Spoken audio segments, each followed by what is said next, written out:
Is it Kotoko 4 and a center backs or more 4 and a 5? Or more Joseph Ablo, or more Samba coach in the Pesestel now, be including one center backs in him. Okay, yes. okay. But for now, they mean him Sambo and now mean him Joseph Ablo, and I mean him Bon Kaimi player, and I'm refining you. Chelsea, you free Chelsea bar. Debbie, of free Chelsea in a bar. Ansu, yes. Ansu. And they say Ansu, yes. Ablo, yes. Samba, Justice Blay. Justice Blay, I mean him say 4. Yes, 4 center backs. Okay, say yeah. But I was say, Justice Blay no. On ye any profile on your center back. We been see any draft in the show. Until I was say any replacement for you see Nuruddin. Okay. Yes. So I do so one when I am young ya abenya asemo. Is it almost one do banana studio? Miniba, mo aso bi miniba. Baby I'm coach and miniba ho. Na me wa. Omuni miniba. Jabuaten ya jo so Jeff so Belgium. Okay. Also chiaye. Okay. And officially me the Jabuaten amount. Jebuaten. Jebuaten me na ma. Why? Say born again am fa chira nko chatting dey. Bibia be ko bia ba beto mensem to the men worry. Why? Ma chatting a quick crowd Facebook. Auntie, me the na ma. Why? Born again you say ope ayi ope. Say no. Chefo bebre do o ma. Say no by ayi no office wo. Say production team no. The me for production kra ba enche baba isa ebeko.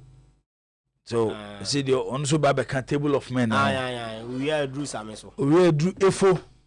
Same we are me. Yentimi so. Yes. Na da bia be fra adwuma ha no nwotwempa mu. Ebe hu an so fra se ho na aba na de bi kutawo. Na de abetena soro. David. Ti same boabo ho. Owie pe same wi ana so ladu so. Awo same kwa me ba. So wi ana du so. Born again dey no why na adwene say won ware wo Ghana. Ndi say no born again me pe be sam na tu kwan. Ndi say same wi ya same dey na ese so lo yewemu ye. Because same dey no obehu a baby adros we dey ma wi ano no. No akoko ho ntokwa na dey na ateko. Asewo Itruga so boss we dey yankomra yes am for na started information e born again adwuma no ho ba no no yes kojo mi o sikata ni jibo nti bone be pa na branch born again mo born again na adwene so yes smart o ba ono eba me on so teme dey anka me she da ni nya issue bebre in fege zeze mukwala Kaish the great chairman yes chairman Afulabi yes or say Jibo I beg repeat Ebenezer K born again other job again. I missed that part. I have interest. Greetings to the entire crew. Okay. Born again they say oya adwuma foforo. Or second job oye. Enti my mo Facebook your passports no. Was a 1158 1159 was na Facebook ni sheki. Aboabo no ha woko no ai. O friend also menam cromate yi amanfo a oda for Jesse ni na oboa. Oh yeah, na me defend no. Me wako ka chem so we could cut traffic mu a. Say o could twa second. What did the message you send me? Now bibia. What the message you send me? David. O send me message boss. O send a gas leaky. Ti aso. No wa friend wo fie. Aba friend wo fie. Ese o mra. So ba na musanse ah.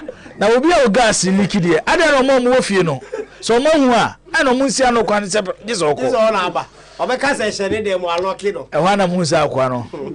Se wanyina me mache na mo nse born again. Baby o keka ko no. Asemo yes. Message you aka de me kai duko. Born again de. Onim so yes smart ba oboa. Hwe born again. Yo. Deja man akwaba. Eros was me Joseph. Bibia boko de. Oh, nyame adum. Nyame adum. Born again me hu so wo twemo ba bi. Aish. Oso hu no. We ya. Okay. Is that born dey say no. But me penasem. Oh, oye hard working. Yeah, me penasem. But eduru me bi ano de kakra ka ho. Se me timba bi ano send message say boss ya frame me ofie se me gas liki se ebia bebia hye no wato ehin na hye obo hono ma ebia ne omo ye de no mu ye oti cent no obi beti cent ba for men defend no me nko bia nsem so won tanko kitchen enti na wonnim no me say me ntanko yen won tanko kitchen ma ye nko bia nsem so also o ma 5 eno na o send a message ne ba any 30 minutes and obi share no o ma information obo wan ko fie born again say no nim say na say mo susu nsuo to bi no send a message say if nsuo ayi ni fie ho ntimi nko nsuo ntimi nko and I'm say also atafo akwan no munyam say born again na nye kwan na picture na Facebook aye bi kwan atumi o say boss nya hwade e komi fie no born again there tna hona ye nyoma sa bafo boss na obi dia ba say you careful na born again na defend no man says from me bi adwuma na hwe adwuma na no kakra ma me a o so ya no pa beba no de adwuma no musika sem nyina to office wo no ay calculation na enya na autophone man na asemba ho no se phone wa say no is also per laptop so adwuma no se me man bi na mji feel nsem enya man no de laptop ne ye no adwuma ne grow o beba no no at office o ba for no afa paper ne pen no check it this man say na beba yeti we film e beka say o hwe amenya we na mama we born again man to esika crowd e dam nsem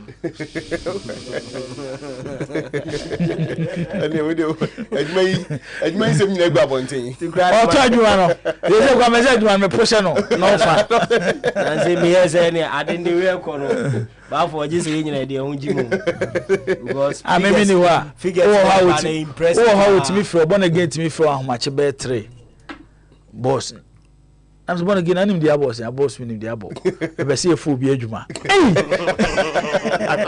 o fa ni papa la wi o fa mi 3 abaka ya so fa bi o fa wi o le la ko kaso mo me afa o ti no ba be wi o fa ni papa last month na me twia ne car o ha no send a message boss wan twia ka ne nyina anwi o na say ade o say aka we ni na say do mu fien o say o mu nyina ya adwuma na say go mawu o mu ya adwuma wa bra wa adwuma wura ni asem o hene e ka ni baba ko de minim so ye bi na say so report to no ona mostly o edit videos ni do na ono de o de ko so e o de be defend bi bia o de kwa ma no ne o de kwa ma no ne why kwa ma no ne ko da na say ko o de ko kwa ma no ne o de ko boss na o de ko kwa ma no ne ye de sama by the server ko say enti magma ye fan sem say wo no wedding komo so be fo adwuma o de ko so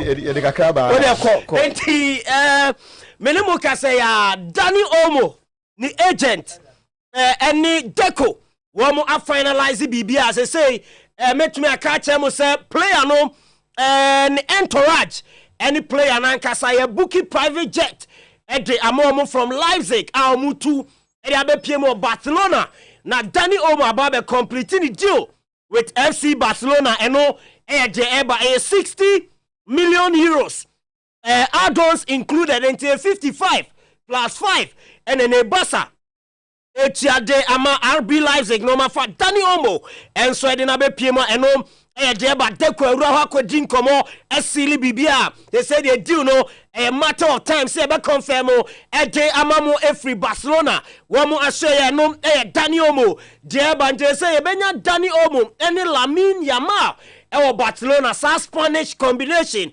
ewo Euros no next season yebenya ewo Barca na ene Barca ese hwani mu se sanka bibia nsansi na nka Nico Williams badia ene nka classico na nya easy cry no enso de free o eba ye de emamo ewo jumadie ni so Olympic Games no Imani Khalif of Algeria or your boxer baba wa dodo na twabo no ewo social media ni nyina ne se IOC no ese ono oyoba na moma se ababa no owo eye emema homos dodo na ewo ni nipaduam awiai Casta Semenya aba ebe defending no kai Caster Semenya or South Africa womu rana na ono so na oni Imani Khalif womu ewa similarities kakre du baby krano na binum gidie se Caster Semenya or bema ema otumrika na enkrofo twabo ni sa na den na maba wa America mo dem bema be gire mama o defense sa na baba wa ni se ade na Imani Khalif ekom no wa fa bi mu dam na osise wo ye athlete na se unya mentally tougher ebia ebetimi adreni wa ma sport ne kra no wo betimi afrim na ode atodwa ese wi ase de sa na ti o wasi many Khalif you oba grofo bunisa obi anka na oba Olympics be bu nipa ba akumienu bia afa na grofo be kan eso ye bema na o mema homo nse oni nipa dem wasi sa de na bu abamu na Olympic committee no e na amasa ne ma we nyina ACC wasi said the football I say races no mbetu ase no e wo se sane ma we IOC no enso etena se no mo hekwan a wo mbetu ase e dey free sport ni ma no e Caster Semenya nsemo a wo dey tudwa e back Algerian Imani Khalif a no e boxer no enso e dey free babawa no aso e ba ene wuram e was skateboarding e wo Olympics na record bi e sini nyina ne se e mabawa ni skateboarding no Uko China akwada bi ye freno Zen how wedin fie edu bako or the youngest athlete China a presenting no Olympic Games ma ene na skateboarding will represent China and so ntino akwada no na that screen is so fie edu bako per 11 years and all competing with Great Britain, 16-year-old and a 40-year-older. No, some African Chinese and some Uruguay, Omunano, and compete on Tinifia Dubaqua, Aquada Diabo Olympics, no, the youngest Ayana, and some Olympic Games, Moabani said China, and presenting athletes, and so dia Beno, a record, Zen how, why Edia tour, and so Olympics, anymore, Yadia won some, Edimamo, Jumadian, so. Afeyamra baba wani dinde Luana Alonso. Na Luana Alonso oye athlete oye swimmer. Aha, ne won fe papa nye easy.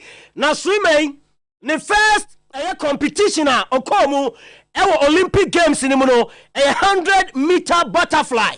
Ena odi assist into odi assist no we free na momo da so a ewo Olympic village a all representing omani din e de Paraguay.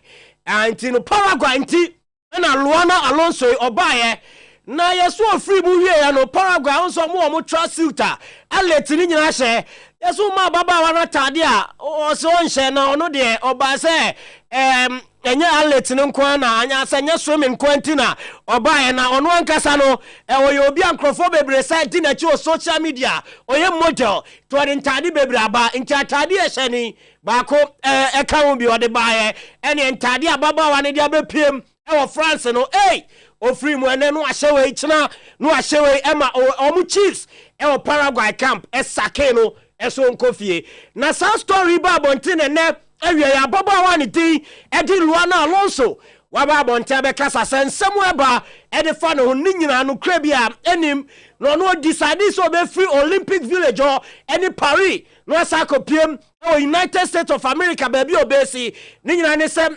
ekwanya na chiefs no efa so atwiti no camp na nya de a nani eje ho enti ene ma ne fo na mum nya ntade a wo hyehyehye ewo ho ene ne ho a wo yi no ene ma mo pamo ni nto obiam pamo no emfa free camp no a ene decide eso be free game village na wawram United States of America no Paraguayan swimmer and din edi Luana Alonso afei yenko Andre Onana aseye na Onana ese Manchester United fans afei uni akoma kopa akoma ebiso Onana akwa grant interview no de atodwa esa afei we de enya easy na eniema last season no oye no afei no obe ne kese pa Onana si afei obe taking more risk game unti no so imagine that no we say na Hakim Ziyech press no and Onana 10 year train was say afei obeye bebre unti no so we Man United fan na wo hwe Man United games na oni akoma kopa akoma to yam Ebisa fei eno obe de chen so e Manchester United bobo ko ni me no e Andrew Onana ne nsam a wode atodwa ye di ebi emamo e odwumadie ne so ene anwumre eno eso ehun nsam kakra e ba eno no afemi free ho na me di mani akyerem enso ewo eye Julian Alvarez na so ye wate esa Atletico Madrid ene Man City bobo ko no ma reach agreement 81 million pounds. Woman kofa Julian Alvarez abepiem ewa Atletico Madrid.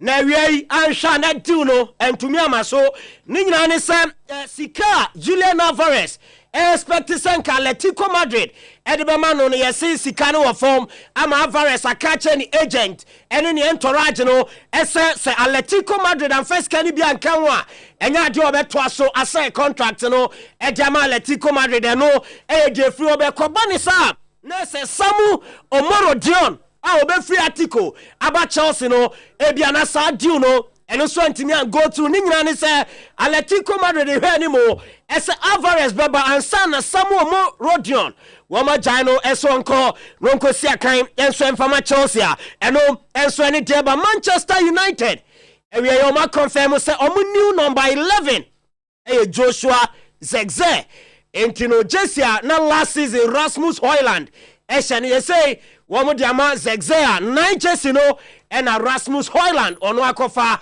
a ono so ebesha eno de free Manchester United wama so ye eba Barcelona ene yesi Juve de Federico Chiesa amomo oma ofa Chiesa de amabasa as Nico Williams replacement and I say the alternative ni nyina ne say kamia say basa omuni Nico Williams say biana woman timi strike do bia ntino Juve so coach Thiago Motta wakache team ne say Chiesa ontimi ene ne nya adwuma bi ntse say de Federico Chiesa ena Juventus epesa omde ne ko no kosi akan edema basa enso wa enom ene ensemo a eba Napoli aso na mewie na Napoli no mpeso mto Victor Osimhen nanko mo atumi a finalize Lukaku deal no nanso ya simpan fortress no ma dwene ho hu se o ma hwa finalize Lukaku deal no na so mo twen ama Victor Osimhen akwa ebia na ne ma delay wa bra coach Dindi Antonio Conte ehia Lukaku animu ya no aba abesi akan ediamo muntino yes in Napoli seriously womu consider say animu ya wombetum ni Chelsea ewie Romelu Lukaku ho ansakra eno mape team ediama Victor Osimhen ama ono so edinani achem no akosi akan no eni die free ho eba menimu ka say eye Lukaku woni Chelsea team no ena eye training eno eso ehun sem kakra eba ene anwumre eno no yegire no so na amanane nsemu aba no yede asi na dwumadie na to aso ede amamo still live on 102.7 Promise Radio. Welcome 102.7 FM. Welcome 102.7 FM. Okay, Promise 102.7 yeah to aso dwumadie ni din Highway Sports so here live on TV Promise TV and our hair and afi on Facebook Promise Radio or pa and Promise Sports on Facebook and afi radio no 102.7 megahertz and also 80 ye tenama akopim se no nsia bebo na afi ya soro na no nsia kase bo na abeto aso ede amamo bafo wa wadi captain kan edada captain siasia wa Hazakito ha na afi se Obed eso ewo fia ha omunyina baba kan na afi ensema hodo ai na yede aguo no yetimi atwetwe ho enkomo bafo boss okay me had nim say godogo German trip na eba so information menya information is say immediately after the game against Mediama no omoko yeah fly the next day to Germany and na 10 players confirm Isaka Midu message no the buy no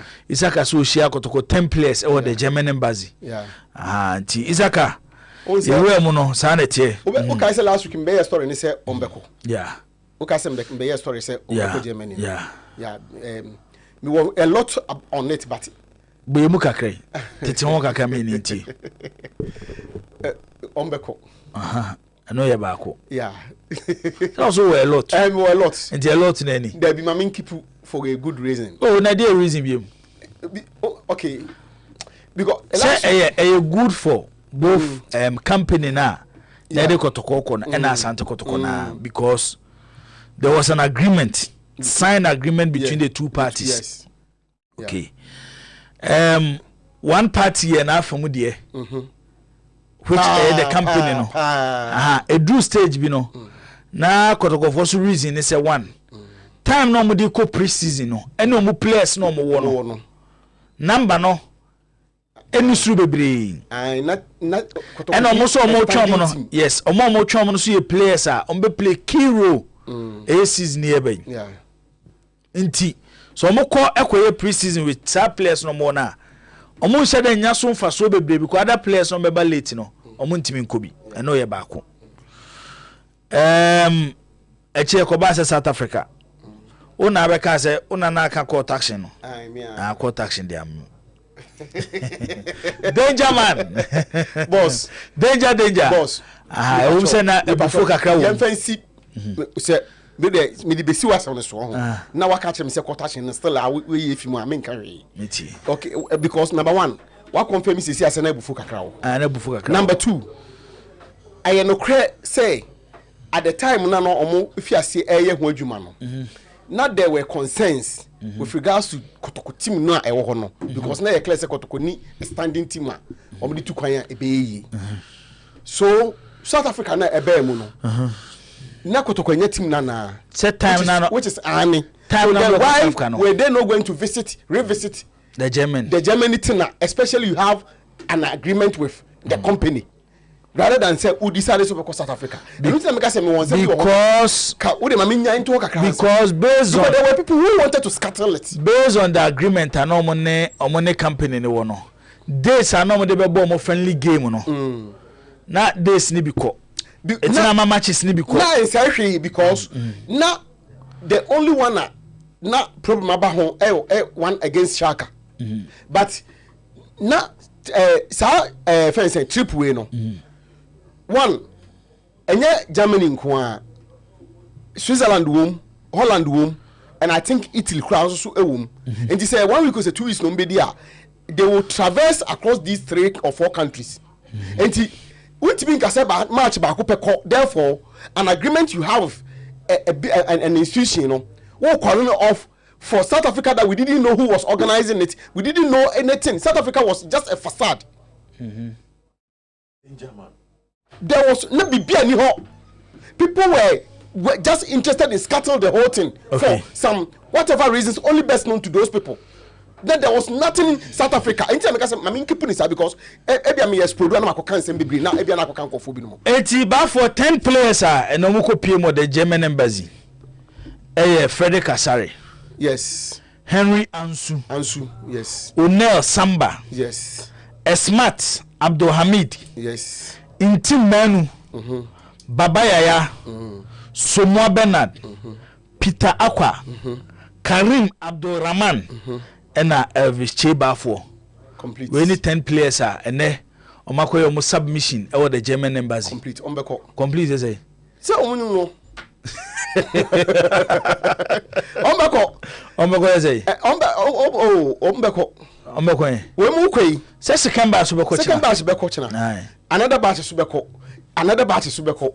Another batch 10 is a 40. Oh, now triple no, you crab no more power. Hey, me with a mammy call me Ochna. Yeah. Oh, yes. Oh, yes.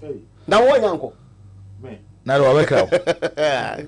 Asa ma photo mo na e dey be see no. Etia? Na dey na wo huru so all of a sudden. The passport was what me concrete. Omo mo concrete. We the 1 month in the paper. Enti ba for the one no. Enti 10 players. And then omo koye. Everything must say. Esa se me kwa me. Self the one who say ebem. Who say na was sign language. There's only more than Jimmy Dio. I don't know. Sorry, be bottle train is Adam Bijayo. Sorry, then. Yo. Oh, sorry. I don't know. Sorry, bottle train is Adam the Benjamin. Yeah. I don't know. Mama, the new structure of Kotoko. Possible new structure of Kotoko. Sir. na so obi amontungui he said na mu ya no pay dey say me ko pemba bi trading oh there be better no your good brother your friend your man Isaac Owusu Ninja is back in Kotoko. The announcement will be made very soon. Fatuo. Former player. Yo, same say me say we ni pa no. It Fatuo. As. Oh, Jai. Jai. As Jai. As Jai. What you be chira? Aba day. Na Kotoko dey ba be dey nyuma so. O say ni wura we play. Oba adwuma. As. Technical department ni mu senior team no. Meaning baby crow. Oh, I na dey say mu say. No, unavu for me ni bi. Omo na ba be in charge of the youth side and so wow. Catch it. Me am na mfofo. Ah, Bokotoko no omo asafo boys ni we ya. Asafo. Wonko from Bokotoko, me say nipa to dey nyabutere. Okay, na say it tie mo so. Emos no dey like scout, o man scout see. Emos is a scout for Kotoko now. Richie Menu so kan. 1990. There be on count. There be on count. Na why? Yi boss. I na some no me. And I body here. You say ya. Na so who say me nya the permission to blow it. So that ninja dey we ya me dey information na dey ban. O se nkofo mienu. Na say woni momo dada. Na go mi ade make mbo. Boss. Mo chere say ya ye nkipu ni fa kakra. Oh, Bafo me say Kotoko ya e be dribble.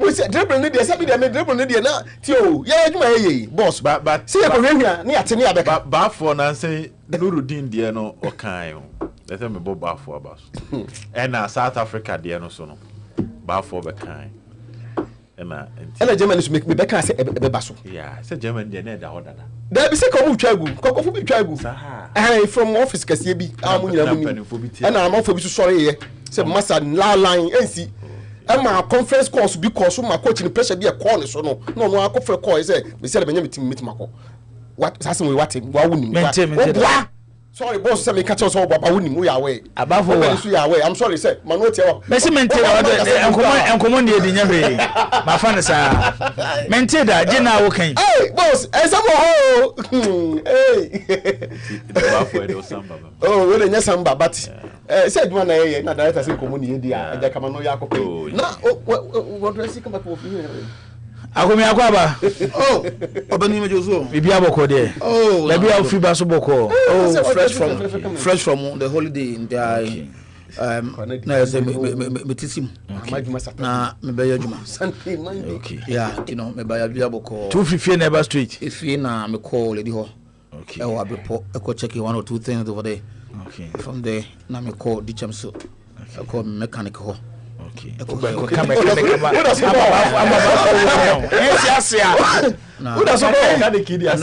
no me mood no that of the excitement and because the car is back the Jaguar is on the road sorting with my naked eye and I was so excited the Jaguar is very soon on the road yeah that is within me I'm supposed to keep it okay so I'm cool with that from there no and then American aba American we did the chance to check American dey that over the say no me time here Olympics no pa okay only me anything America me support it me support team baby department be but so Olympics are then who the might of the America is great and I like the way participating in Olympics now and the crowd no crowd you could clearly see there with the exception of France your country no most American travel of American fans in the doors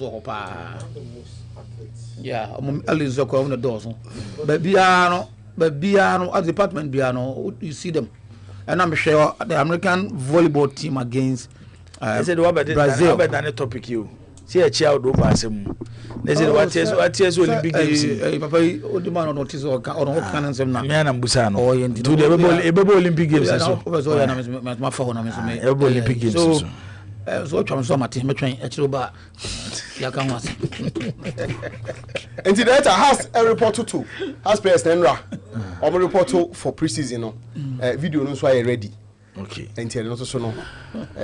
Samemna na yenhye nkomodwetwe na se. Yenhye ase. Okay. Zakito akoma beto ne yem. So house ntade se mo. Mu ya na se Kofi no na akoma beto ne yem. Ya mo ba so bi ko she. Oh, de o de se me de ama o mu nti o de ba. Oh, na yenhwe omru mu a na say wo she. When you call from House of Folk, that's Frank Chairman. That's Frank Chairman. Asama ba na. Ba for Adam for no. O do Italy no. Do Italy no fe no and it's a champion, yeah. In a call no ne. Me didn't come That's right, there's a call bad yeah. didn't come way okay. Yes. Okay, mo do ani nyina. Yemfa we enhyase. Head coach Edema Kumase Asante Kotoko. Coach Prosper Nate Ogun. Ede message ama Asante Kotoko chitafo nyina ahead of the 2024-2025 Ghana Premier League season. Na yentie ensema Dr. Prosper Nate Ogun ede ama aye Kumase Asante Kotoko chitafo ahead of the season no. Yentie na afi ye ni ho enkomo. Dr. Prosper Nate Ogun yentie no. Encourage all of them to support the team because as we speak now, it is His Royal Majesty Otumfuo Setutu II, the King, who has taken over the running of the club, and he's doing everything possible to rebuild and reposition this mighty club to its former glory. So I would like to plead with all the supporters from near and far to bury all their differences and rally behind the King and the club so that the purpose that the King has for this club will be realized so that Kumasi Asante Kotoko can rub shoulders on the African continent. It is the dream of the King that one day, the Africa trophy, which has eluded Asanteman, will come back to this glorious kingdom. So I plead with all of you to bury your differences and come together and support this great and mighty club so that this team will become greater and mightier than before. Okay, Same Yensensi Suba Kubim. Why? Encourage all of them to support the team because as we speak now, it is His Royal Majesty Otumfuo Setutu II, the King, who has taken over the running of the club, and he's doing everything possible to rebuild and reposition this mighty club to its former glory. So I would like to plead with all the supporters from near and far to bury all their differences and rally behind the King and the club so that the purpose that the King has for this club will be realized so that Kumasi Asante Kotoko can rub shoulders on the African continent. It is the dream of the King that one day, the Africa trophy, which has eluded Asanteman, will come back to this glorious kingdom. So I plead with all of you to bury your differences and come together and support this great and mighty club so that this team will become greater and mightier than before. Welcome to 102.7 FM. Okay, Dr. Prosper Nate Ogun and the message to Asante supporters and say ene obia fa bibia nto nachi na obia metai club nachi esan say ene Asante Kotoko boku no opem so team na awura na wafa team no say hu bibia ono a ene ye na de sinani so pa ne say ode Kotoko bedum pempenso a enim say Asante Kotoko ho na nkaye omotena be no ho ene eno ne ade a opem so na adwen say nei opeso de Kumasi Asante Kotoko edru enunti no achitafo ni nyina watime maka ne ho anwa ne sa nyoma ni nyina no obi afa nto nachi na obi an support Kumasi Asante Kotoko emwa na sa ni so ade hunu eda eye opem so anim no obetime ama ni nyina abaso sebed mamja semfri wo well you were enche tiofo nyina na ye nhwe coach Ogum nkomo no inkabom ya de ebebo Asante Kotoko sa edo manim eya afiwe on say afiwe no kra ne ba akopɛ ese Kotoko di kuruwa ewie season no enye se chenchina sa afi bi ese Kotoko di kuruwa na emom Our who are Kotkwechita for in the last season. A fee dear. As so mutimide Syria and a yomujumedi. Inti Eniji any bebaswa. If fear I see a muachendibo, de be an obit me boom, Emma, a bad thing so betim kunim. So clearly, Coach Ogum, utie this particular conversation, yeah, Sema Ogum Wikaya.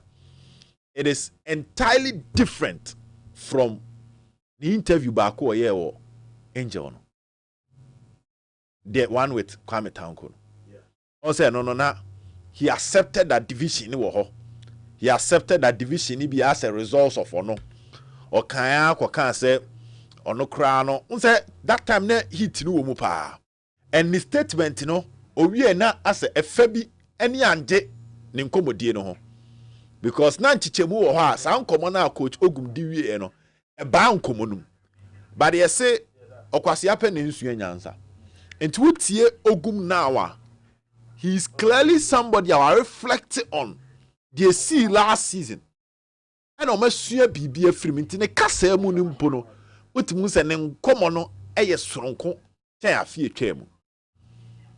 And based on this conversation, I can confidently tell you, say, bad day, say, speeches, be to say, players are political. It be bad this season. Because coach, they've learned a lot, Jibo, almost you are pa. And I dissuaded be a cassa be saying, so I'll catch it out for and say, oh, sir, from so be I, because you ain't paid here. People to be now so, but from so across to be a new and found to ye. Now, the process of rebuilding the club. Sa club nen some fan to my penfra. Because last season, I did a season we Kotoko Intimia make the semi-final of the FA Cup or even the quarter. Kotoko Intimia make Ghana Premier League top fast and took into the infants and came to a tremendous and the summer test a tear fast no more crash on Africa. Kotoko is nowhere closer to see the slot in Impomano.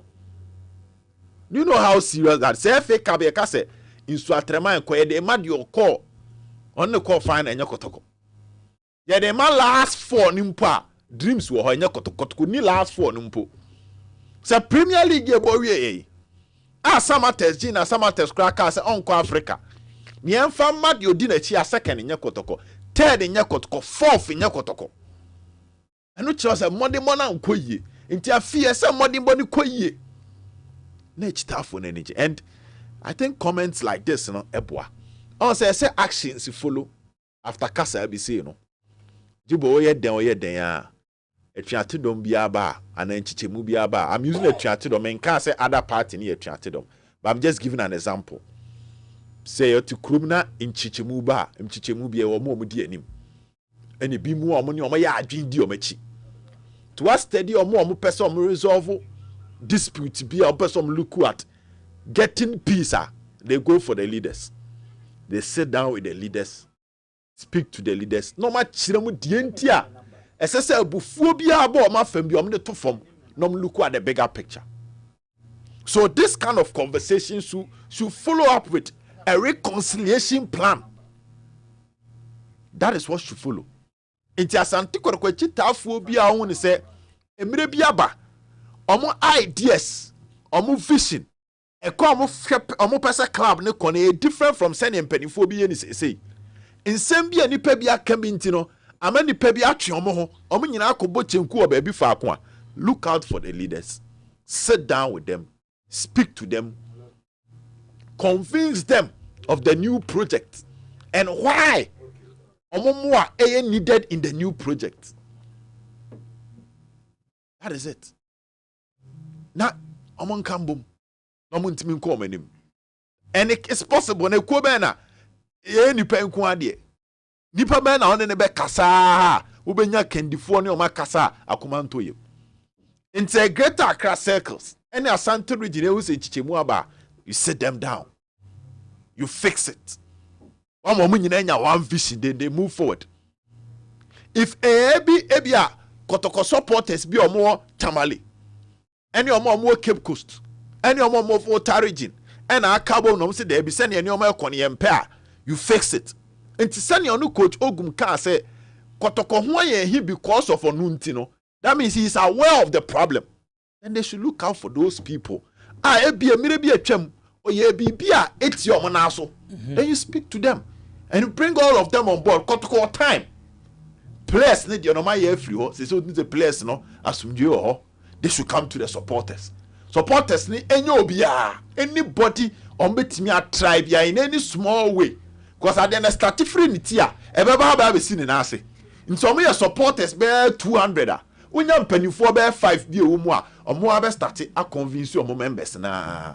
The Asante regional Ushia leadership now, they will go down, they will convince their members. A greater Accra, they will go down, they will convince their members. And Tiansana September ni beduru no. Now when you don't bebre, omu nyina ni eba be di kotkonechi e pushing it to one side. Ti kakra na ebe ka no. Now the results na convince you omo ba be ka ho. Once you obi o ha on be kasa de emfa. But results ni start so e koyie. Na project na one ne tena se a wo chirechire mu chire no. Ohu se e kwan paso na wonam a omo adwen ba be sesa ba be ka ho. Until there should be a reconciliation plan. I like what Coach Ogum is saying, but there's an action, a follow up. They know the people. Omni momwa ebufu aba. Omni momwa nsembia si amo mabemabu. Omni momwa obi aka sembia aha omo. Omni momwa obi aye bibi atwam ntino. Ama omo atwe omo ho. They should fix all that. Na kot ko ntimi ko na nimje. Captain Maminti oy. It's a good message now, and it has come at the right time. Where the team is gearing up for the upcoming season. So if the coach comes out to send this message across, I think that the supporters have to pick it and quickly pack their bags and baggages and start following the team or so obi nim the ekos wo kotokwa Coach Ogum ama aye clear. Some of us you can want them that. So make time akotoko start ya omu players and I said no. This cannot be a coach's work. A cobro just coach adwuma betimi aye. From that I be see something peswe. Aye clear say team no akofie. Kodoko team no ekofie. And that is what you na clamor for. Say kotoko betimi ehun any proper infrastructure investment or development bia unless I say ni fie no started that anamono no bia follow.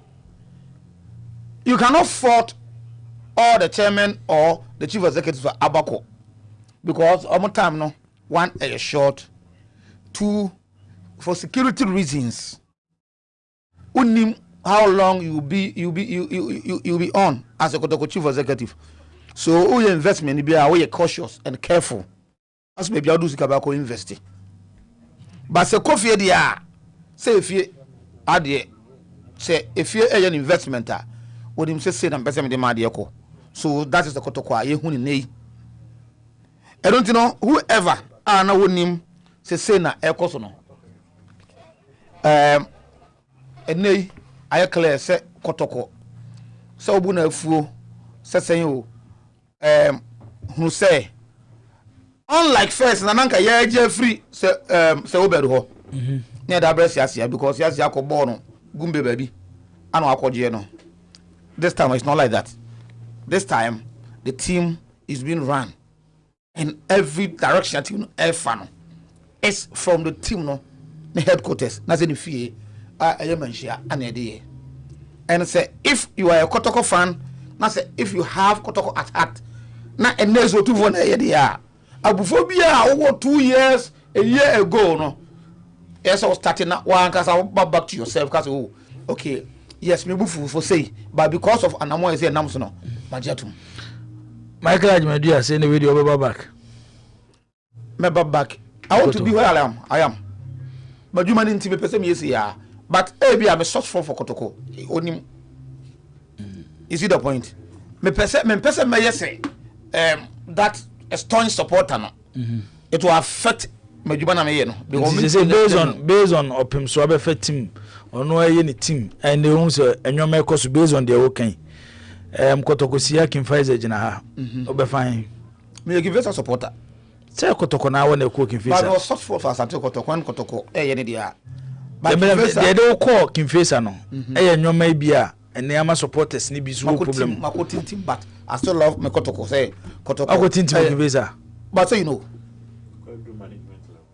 know and tell some catch answer by nyoma to tom dia brafie a few dem wa as a Kimfesa division 1 and Kimfesa is not competing with Asante Kotoko it's you know more or less me Kotoko but I want to behave like this dear me you know because me gina me do ram bitimi adwuma na say me pɛ no esen say me ma ade no ayere me den na me ntimi nka de bese me ka eno so ye another way bitimi boa e ma team no so koyi o ti ase sometimes so do ko ram too much o kan na ya dodo but o watch da o kan no obi o too much ene ya but na ye na wo pɛ no so I want to do it this way but I'll call all the supporters say the coach a message or their bay especially for those no more how kakra yentimi enkasa nyo no kre especially our friends in the diaspora so you receive course you know me come me obadan fo ba ko a wo Ghana ha no o ka kotokwa se wono be kontokwa so afeso nya kotoko t-shirt on tiase but from last year he's not talking about all these things because ne buofu ebi mo ya na enye bufu na na meka se ni nyina back to leadership yes onze ho no omo na nan kakra bi a te se yi fabu census bebre o ha ginu pa ba bebre o na ne ketua bi a te se osore na o se fabu census no ebi amount bi a obetua bi a 50 pound sia o de 50 pound ne ba Ghana yesikam sisi a 50 pound ya around by o de 5 pound 2 cedis 50 pound 1000 Ghana cedis every month usoma with me maybe what the to less ya less kotoko de ho a won say 50 no animu bebre it almost can be ka ho a masika na kotoko jeje fabu sense ekọ animu of course e bi ti say ayi ba ko yi ana omotua yi edu match there virtual city and that stuff yes. Majority of them na yo mo no mo abochi no so tell me say at least omunya opportunity me game no stadium into omu way of contributing to mad day proceed yes anyoma. When you have such fans you get closer to them, you speak to them, you let them understand say project na ye no sia project na ye no say ne dey kono baby epesi edidru nie they might have suggestions ne anyoma no but the most important thing is say omo matia say baby aditim ne ko so that's why I make say you know say ko say and what I feel okay exposure o kabi yeah so utu kwan ali omo Europe omo America no omo hwe how our football clubs are being run no kwame ultimate agi to be say nipa utu kwan a wani bie mo yeah I know there something that ultimate fancy you nuanu me no mo we say even you take chrome high cry no me fancy one talk ma say one trankran you fari free you chrome and the person you oba na wono wudili a you clearly see say we advance yeah enema we exposed to and say the enema AC kono they are far ahead clear so I agree with you all enema we can these are some of the things our more argument here in them that line in them but then me kan ma ko say senka ye de ko man ko ma tete na amanfo ko din konkonsa na so mo kasa ni ayi obi afiro na ye de akoma another person ye de free siasa wa ye de akoma say obed na akoye the status quo et de bia no against factor e wo ho but na who against one ya it's so too for and me can mention where we now the decision to take the team and run it by Manchano ama so to on basa we take a lot of things into consideration the time we go go all ka say nyema nyina e ko yema no kotoko enko na egu nanimu ase no o too for kasa o kasa just a statement but so because o digest some we and routine after that was started so yesterday no it last year na some of us ye call yenye say ya or the MC buy no or the na wo no we afi so the management e ba on how that management be on report to and yet that management ya da ma jibo na be fa na yi na no take control no dey say ba na a che bibi ko ya no akodwene aho be yi me first kan nkom me ye say the man no I think say if the year ko be to aso it will be the thing of the past and no na me entity ko support say yes ye run hwan ye na no ye run Asante hene. Asante hene run team dia. E chese team na kofie. Ye nyina ye fie. Otumfo team dia. Sunday pa na kamenya wo London. Say the osi sunim to me frey. Aka maji mo me na pa.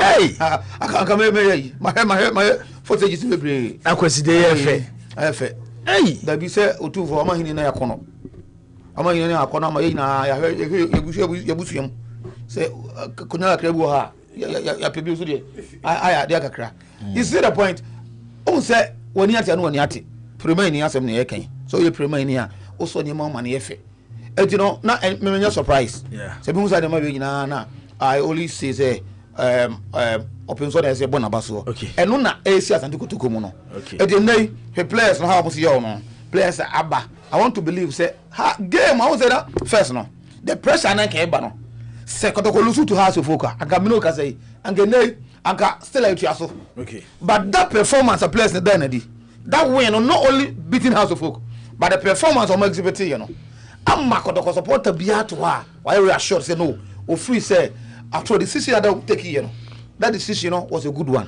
But I say you do lead the campaign for unity now. Kebefa o. Tina na kwesi message we. Osi siasia. You left Kotoko for Nokia Boys because you were not happy with certain things. Certain things that happened during Herbert Mensah's time. Allow us to speak our mind. That's why I'm not blaming them. We are all pleading. There's a difference between. It's Branian fan leading campaign. No, my man answer. There's a difference between me blame almost and Obofu.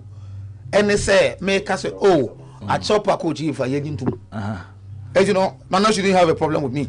Okay. You see the point? And I make us say, me. That's some of the things that we do for us and talk behind the scenes.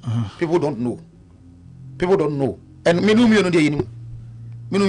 know. Some of us here about fear know. But your human we try to stay neutral as it is. Eric Edmond Sankranchia Kuwa or say Jibo, the fact that you are outside the country and contribute more than those in the country doesn't mean you are the epitome of wisdom. Menya sure say akasa asem no ha. Edmond yanka wa ha say obi otiabo chiri ebi asabi onimnyansa chen obi otifi. But the best che ne say akwes nante ohui. Yetimi su obi nante bi. So won so nante pa. Me sure say Edmond the message Edmond so UK. We said the nyoma esi koso wo ho. Na de ba fi na betot o be hwese de empanyfo si yo man ya Edmond say wa wonim say ana wo fu pa. Wa wonim say ade no. Nti. Dakito. Mami nti we. Jibo. I wish you see. Say Mr. Kwabe ozu don koso o chia o. Chem. Na men kan kire o say o se sia. Ja de o kika no. Kim Pfizer ben o ye kotokoni. Someone is not far from right. Not far from right. Yes. Ayisu wa how Fawaz and away there be way you ba for wadam fi the UK oba na say oh Omano squadron baba there be the oba na say oh the hotel kai corona na oh there be say way Fawaz Fawaz said the question there was massive. Oh, Asante your mind. So could be. Fawaz could be on. But that's why I say no ha. Oh, Fawaz but na year no ha.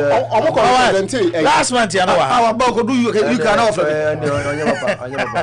Okay, I'm a Juliano. Who you can offer? Who can offer? See, you are still a prodigal son. You are far away from home. Na na kwesi na de message you aba. Fawaz bagana na say ah. Oh ni. Mama me la say with Fawaz. Ni. Oh dear, any Fawaz by July ya no Ghana. I dey betty. No abo kroma ja mo jobi. I tell you can offer from general to. Yeah, go. So then on na say omo corporate gonja for. Enti na wa bobbo na yi na wa hye ne fugu no nan na mo na. Nkoroba obafie. Ono odi. Asante Marco display Orlando no. No embassy. Kente. Omo ajadamo. Afi bi aso to videos and I'm sure they come here say ho. Ntuma say those nim tuma free. Na na show be USA. No. Yeah, go. Jibo. I think say Baba Kroma was there are chopper there are also. and played in yard also. Listen, their love, football love, a back naturally. Listen, football love. Football don't know. Adia a day football don't know. Eba. Jibu. A food no. Modern bubble. Place your mouth. And how they are preparing for next season. My season is starting. No go to Karela. Panyain 2-1, 2-0, 1-0. Abukuma say Panyain 3-0. Ako Panyain. Listen, naturally, because a team now or doing no, ocean, the love will naturally come back. And see, be sango for no, be beer no obey yamano. Where they get more energy to do that against. Say team ni more enkonkaya. Now I say, now you are even giving them more energy to do that against because omo be bika. Now or be obeka. And the team no because team is not performing. But when the team is performing, I am a European assembly last season. Time na Ogun. First round, and you must sign out or match with us. I answer Mungo Kumasi. All of a sudden, I said, BBI was okay. And the football, till when the BBI Ogun patch on, may they have to come back. Who's that? But they will need the spirit of the supporters. I make us say, spirit. And the results never spirit.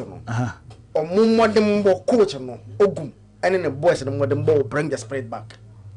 A natural. The supporters need that. No more quack. No, sir, I don't mean a tiada. A bimu na tiada.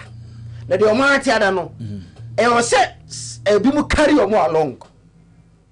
And carrying them along, no. Ogun, do your work on the field of play. But I see when the time like I said, a chop and a yard also. Last season, you made a similar statement calling them everybody come together. Yeah, bona. I said I want you about if you know. I don't what I read soon as to money on mobium. And clearly he wasn't someone I said. It just not the first statement on making last season. No, it wasn't from his heart. I said no okay, just to say it for you to look as a waka baby. Because why not over patch also team ni no embro on board. Okay, for in that day no all patch also offer on board no. Or you see somewhere be true supporters am I say no. What if you are calling people to come along? You don't use such words. But it looks like on also was a lot of lessons from that make I say and you know naturally well, me interview no. You could clearly see say why sober.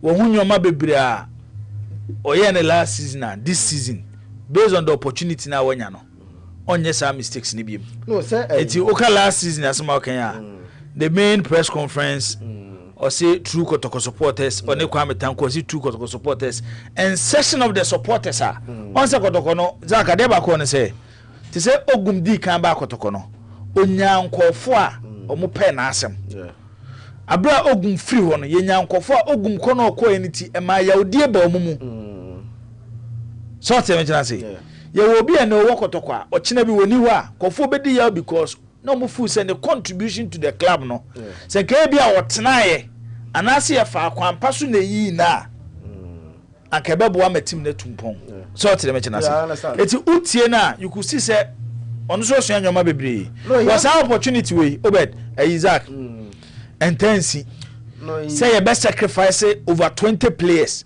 ama coach at no even the great Jose Mourinho no say in football the entire mostly players misbehave here team you can't sack where football is done professionally the professionally underlined because it means that they see Kotoko and then like I say he's the most luckiest coach I've ever seen since I'm many years I may follow football.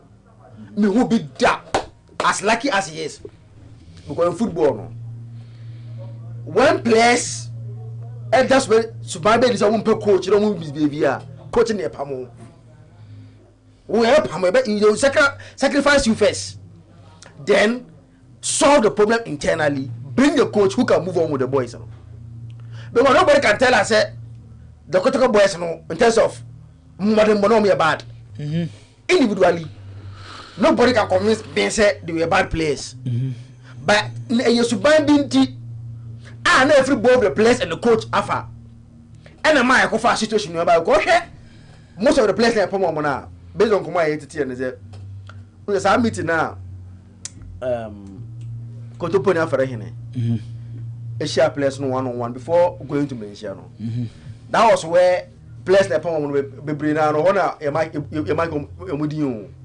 say ya be show be ka wo how nti bi mu ko ya o coach no nti internet yambo money ni ya twa odi anto so what I say obi so wa ko ya no oh yeah problem but we are trying to find a solution to the problem. I just no on ka say obo abro ba wa ko ka say coach no de o yenti na ye de na etu hwe ya players na ye pemo no ntama no omo ko menhia no na de list no say asema obi ya kan ya ko menhia da o eti most of them that were being sacked no based on what they told Kotoponi Afferekhene in that meeting as the reason why they are underperforming.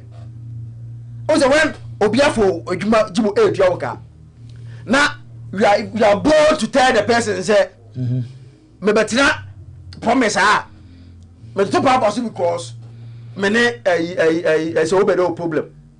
Eti ma betina say me to purpose so o ka nsebunu bia just to make sure say you undermine the program. Jibo Penino nya akonya obi wosi nchen wa kire se obi afo mu otu ka correct yese ontu oka just because we obi o problem mu nya mu employers na mu ye adwuma na problem won ti ase etimi ye gbon to ka okay eti clearly you could see say Ogum yes was lucky to stay because saade na kotoko ma no ebi nsi obi ada say yeah match one person a coach as against over 20 players at the BSc. Now all I'm saying is say the love will come back naturally if they win. Me say that she panya. Let them win 2, 3, 4, 5. Jibo, you will see naturally how the love will come. It's those diaspora for no more bocha no. But adea entimi enye continuous no enu nti ne yeka say they will need every single supporter from the start enye twen mo wini answer because enye possible say Zakito Kotoko bebo the whole season wa be mo lose game enka so mo lose o ti the mekan enti edu period a e bi enfa ne say o ma sha na edu stage na nyom me ye den a we are supporter we say nyom ma edin to atiada that already wa return sat baby okwo bia no mo twena ba awie enti onko bi wa beka enti I think say Jibo this is in ejuma ne kase na gina Ogum and the boys and so and I like the fact that on one say I personally on no ankasa and follow track those players that or Odoma Bakono. And say he believes in them. He thinks that they are the best that can help Kotoko go forward. And he season no, at least BBX say this season they have to improve. Okay, if they improve, may catch yourself.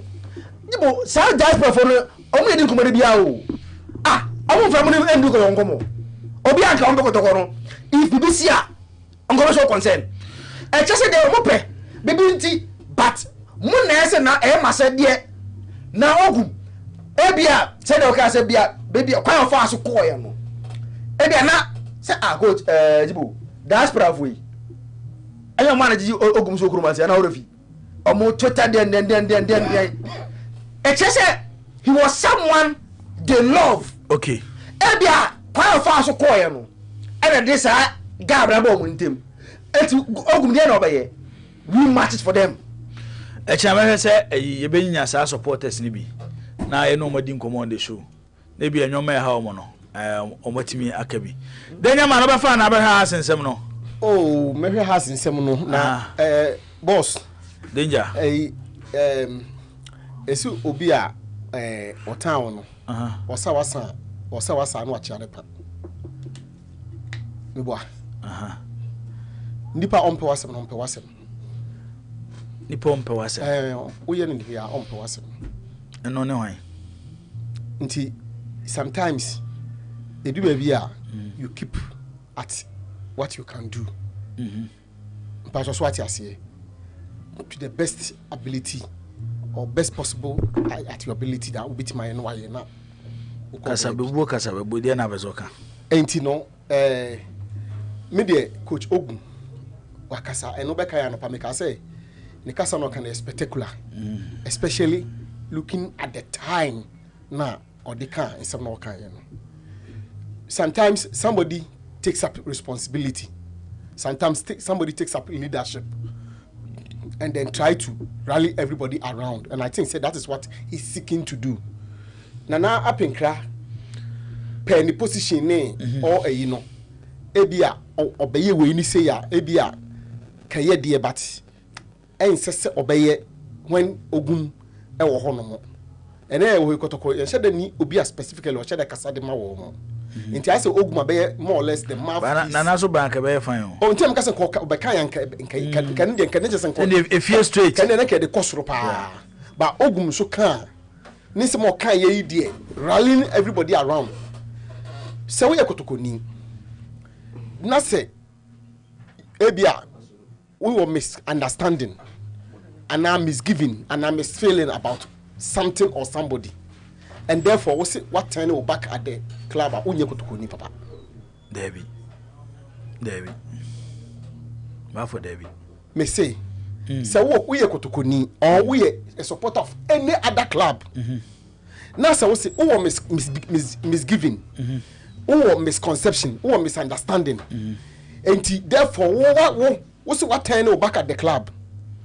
Attending the back at the club. Yes. See, I won't call for my support to club, sir.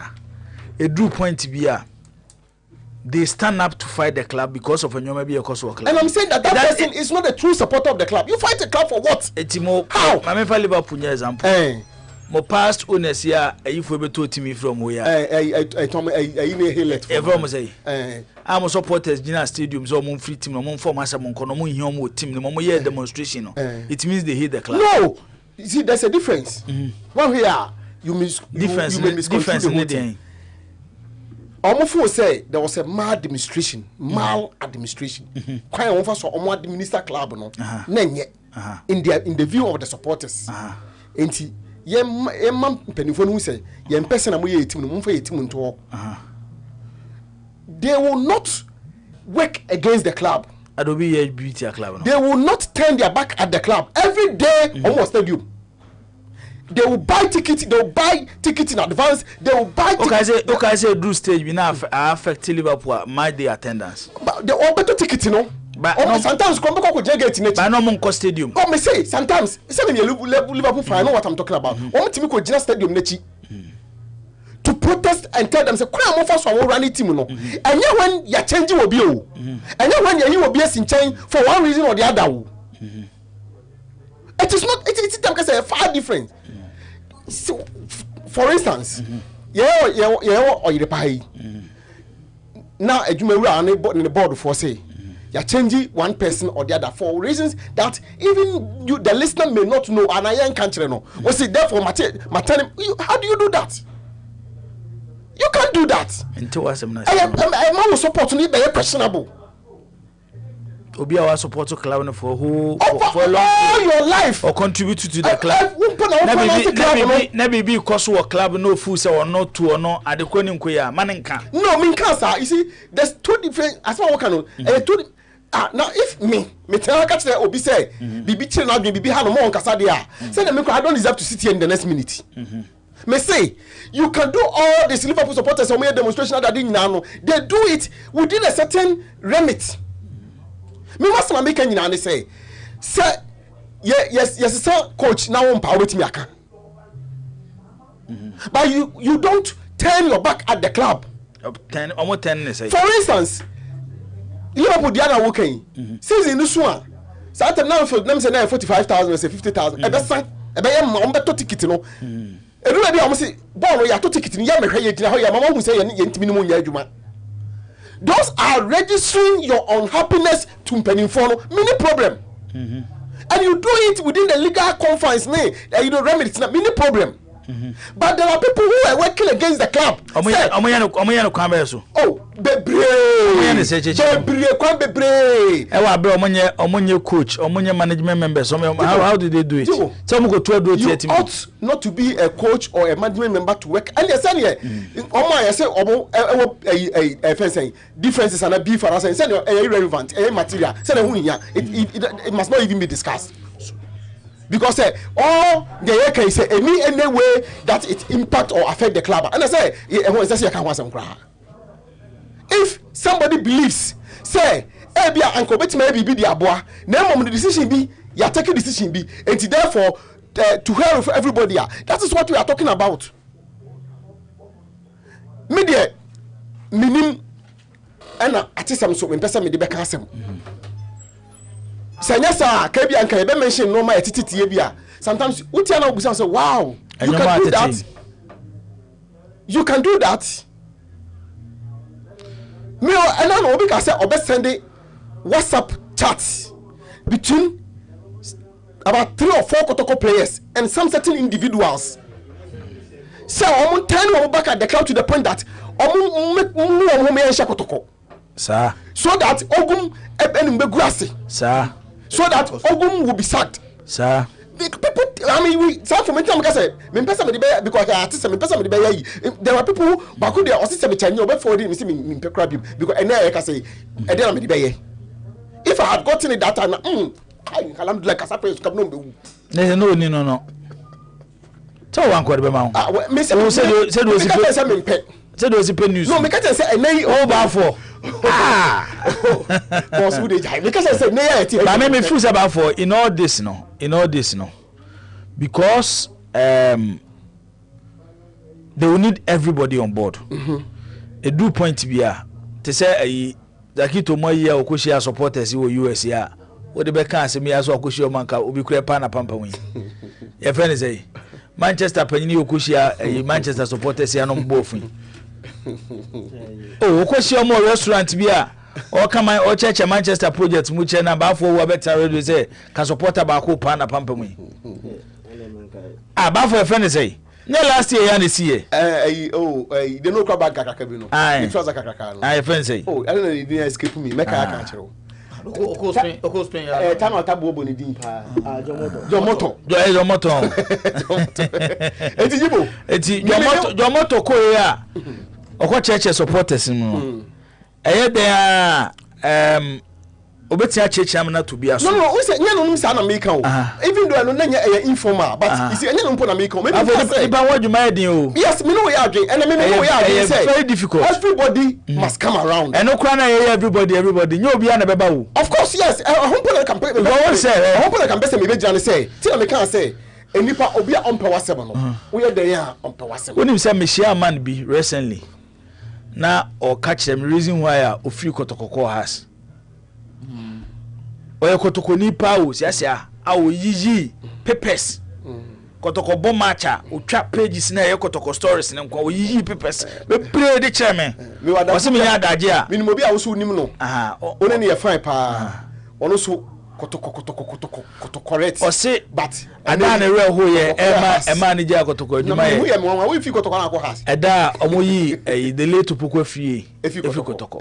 Sada na no so aja team no. Who say First say it's a message me say nipa our affection for a particular player because tie and we didn't cheat any call anya no support Kotoko ansa na Poku afie ba. I agree but obaye no obenya adomi man onya assistant affection for it will fool say e ko Poku afie fast to free Kotoko no anya ne de te say sia na hebet mensa but so say what I'm trying to say is okoye can face adwuma just we bet titi okromo ba no, you see, say me make some chill. Maybe tear. That's what kotoko ni. See maybe tear fighting. Maybe tear me make some chill. That's okay can face. That for tear opposition. Just so much chasing you go from me away. Onganje order. Me away. Aha. Me away, boss. Asema ye ka no. Na there's a slight difference kakra. Wo se siasia. Wo kotoko ni opepanyini bi asem panyini no ye na fi kotoko mu. Wo se me kratim no Mejai makojo ni confessor enti so oye bibia ri ti akotoko a minim se confessor na ode no akokoshe no onyina ni meka ntem se oye kotokoni and yet owekiti akotoko because penyini bi ye na fi ho because kotoko by its nature and its characteristics no every now and then people will come and go. Sankophone is dangerous no. Some people kotoko no owekiti akotoko. Sankophone is very dangerous. Be kotokoni o claim but behind the scenes no work issue kotoko no more working say and no one be no your boss some dey kotoko for accord with all the necessary protocol timba say we need opportunity kotoko or players but now what you take me work Kumasi stadium ana kotoko ni bi say ye de omo opposing team ni on be she kotoko Kumasi o wi e no on be ni ba ko say ye de omo hu so na adware wo mo Stadium. I was there. Kodoko work. Can't pussy ho. Kodoko akobo. Work se kodoko one right. Ewo. Kodoko esa ha oje. Kodoko supporters libi. I know claims of Kodoko supporters. What do you say you anto am so many times? Kodoko be cap na me ahwe. Because paninu hu omani. Aha. Stand up for your home. No na. You can be a true Kodoko. Obi say wo siasia. Media be ko e she wo bufuo tie. A show before say fantastic because of the idea betman senti baby I would call BM no after what the kono be nechi yes and I Herbert cook in Pfizer and also call and I would nechi so to the mention what's Herbert it's who say no the oh yeah no ye wo su nipa bebre e wo ho because answer no bi be do bi no te say oye pa ye te hey ba for ye wo bi a oye pa o te enne oti oye pa o ufri ya na ko stage fufuru bi di wachi. So that is true. So akọ baby a okọ because of the love that woman. So what the mention say. It is a be me change na say akoye nipa dom adwuma a wo ye obia wo se de osi ye dey eye ne nyoma no. Kakra na team ni betimi abọ ho banya supporters amomadi omachi no. Ye ni say ni sa nyoma ni nyina no. Ye mfa nto. But the opportunity today no kra e mada. Se kotokos bi no about mentia. And no that way a mother so I'm telling you as my guys if that Herbert man call you know and I'm saying so teams so in here and come free because nipa you do mama you did mama at that time no they are the people I quarter radio say cap na me are in a game that I could have died. Yes. In what game I could have died. It won't say. Maybe you could have died. Yes. And today na say meti just say game me again. Because after what game no. Yeah. It took him almost 2 seasons. As I say ko stadium akoyo Kotoko. Because at the end of the day nipa na oye adwuma no he works for Kotoko. Yeah. So tell me chana say. For the good of the person me chana say to cut all these things na ade bia na start free baby. Of course, yeah. Ba for nyo obi fiti ya no ye bibi o. Dabi. Eye nyoma bi asisim na bi atwam. E na sha amanfo bufuo. Meji ni nyina atum. So tell me chana say. Eti kwan be na ye be fa so a ye be sti sa nyoma nyina no. Ebi na eno na me ba sia point na o kan say in the history of the club e bin see that. Yeah. So say problem na wo Kotoko ne say ba for wa na edi team na ma no. Ti ye me hwe. Borugum baby e bia na wo ba for wa ma fa phone ma frɛ ba for and then kai ni say ya okay mate ba de ba che bia de nka o ka say say wo ye no wanye and na me fa phone frɛ na me ka asɛm kyɛ no wantie no afa ho tan and obi antimi ko fa phone go frɛ otumfo ko frɛ no ko kyene so tell me kyena say obi antimi fa phone go frɛ otumfo ko kan kyerɛ ne say ni and obi antimi ka say metan otumfo eti me mpɛ Kotoko better wo dem matan eti the only thing ebetimi aka ne say ye Herbert Mensah say ye Owura Sylvester Sarewusu say ye Dr. KK Sapon say ye Nanaya say ye Dr. Kwame Che say ye obi abeye Kotoko bia no ene nyi sa de ni hobiem simple eye de no yi sa mpanyimfo yi ono na ne waji ni team awoye I know ene ya de ba kwa me the very day me de bia me can say that day na me call Rich Park That's as if they be an be one me din watching. Ko hu ball 3, it's 4. That was, and the SSAP. Yes, that was the very day I can say. And then menshia mema a big problem. Sokotoko menshia mema a big problem because the state I muja club ni woman. If you say any, was around 98 yes 98 so, about those who counties are years now down the line and they say a commission I will show you say akumaso de odi to akumaso and they the base for eka no the atitifo no hwe no the woni gina ye no and abem enti utie Ogun voice ya Obama ETCC ya Ogun seems to subtly has confirmed story na me na no pane say Ebiana Nana Penkana ebeye the executive board chairman, and then we'll be reporting to Menshia, and then Menshia will still be in charge of so we are a supporter. Memenka said therefore a good news or whatever it is, but at least there's some sort of paradigm shift big crack in terms of who is in charge of the club for our support to bra. It is not because Oguma Tiao Konfasu Koye or ya and I say Konfasu Baye or ya and all this sometimes. So one young to say nipa at a point in your life, Ubibe Tiao Naswa a hard drink crack.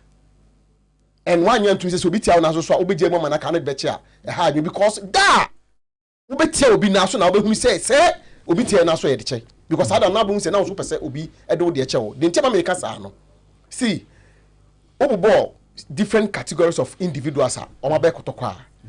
Omo ho no na ye wonkofo no omo wo omase. Se lebe ombe fi ho. Na omo so anasa omo nkofo aba. I think say if my memory serves me right, the only from Herbert time no, the only person oba kotoko. Wo fi kotoko akọ. Wo say either ono or ne assigns a fight the immediate administration Pokunti. Meaning say if Obi say if my memory serves me right. No, Everton didn't do that. Everton was one. Was one day. It doesn't ono assigns. I mean people are running fighting what way? Fight. No, they become kotoko. They become anti-kotoko. They become anti management no. Say ode osana woka obi otis otu bia obi yi obi bia obaka de won na chinita no. No, but I show but umvampie ba we they dey out no no. Obi o wa chiri bia baka se de mbeyi ne tame. Oh, that you see, I know that statement. I know the boss. You know, there are those that publicly make pronouncements. There are those that say, "We don't share our actions in our inactions." I catch it. I will say, "Omo peeved." Omo like that. They are not just resting on it. Almost also making effort to make sure say system not stabilize. At a point, these supporters, therefore, no more contribution to the club. Nemodu. Akuma ho asem ne yeka no. Yes. Eti na make say. But it has always been so. Nyina no, de atwa mani nyina to twa ne say.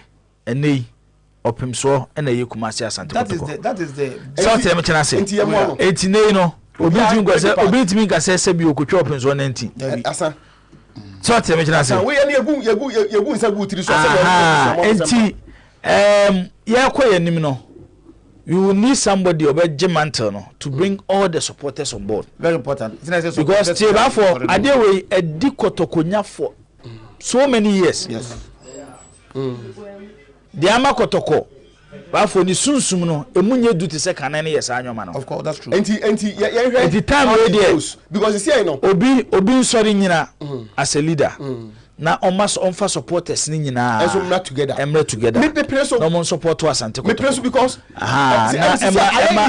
emma team no nko nanim sisi I be easier ma me put in that way rider sisi I say be easier because your team direction yes because of the direction the team ni ko say a supporters leader now per se wo dey already around everybody omre so umre we use menshia na wo kro no then the second thing is that say omo team in terms of the technical aspect no adwuma resources super say resources so ba then money easier na wo dey kro no boss we dey ma me ntwa mu menye sponsors me sponsors na we mpacho menye house ade no kitikiti kra wo nyambo acha ene ya kotokonko a menu apano no enye so menu apano and Mr. Champion bafo nyame ya admo acha be wo house your concentration will be at Hasselful.